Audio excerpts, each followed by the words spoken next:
Et avec nous, Didier Hameau, rédacteur en chef de Boursier.com. Bonsoir. Bonsoir Loïc. Alors Wall Street marque une pause après son envolée d'hier.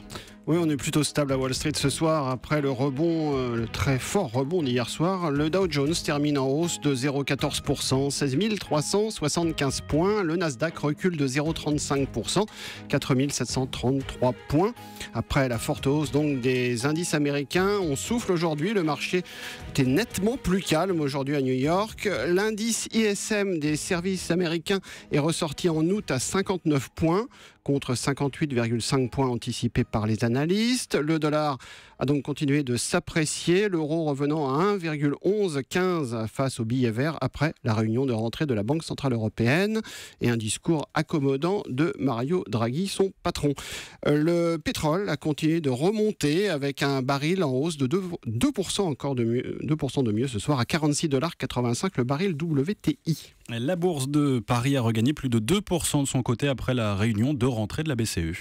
Effectivement, une forte hausse, 2,17%, 4 654 points, aidés par les déclarations donc du patron de la Banque Centrale Européenne. Mario Draghi a expliqué que le programme de rachat d'actifs de 60 milliards d'euros par mois se poursuivrait et peut-être même qu'il va se prolonger, ce programme.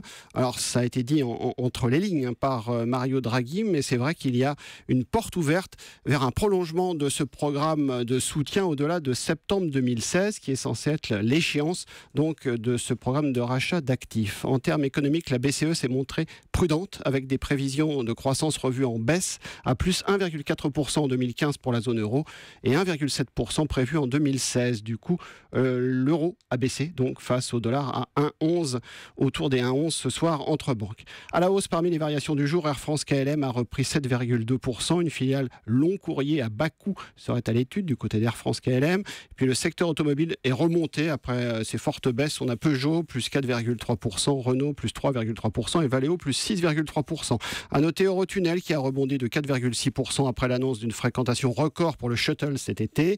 Puis le secteur pétrolier est remonté aussi avec Total plus 3,4%, Technip plus 2,2%, Valorec plus 4,1%. À noter la seule baisse du jour, EDF qui a perdu 2,2%. EDF qui a souffert de l'annonce d'un nouveau report de l'ouverture de la centrale de Flamanville. Ailleurs, Francfort remonte de 2,7%, Milan plus 2,6%, Bruxelles plus 1,3%, Madrid plus 1%.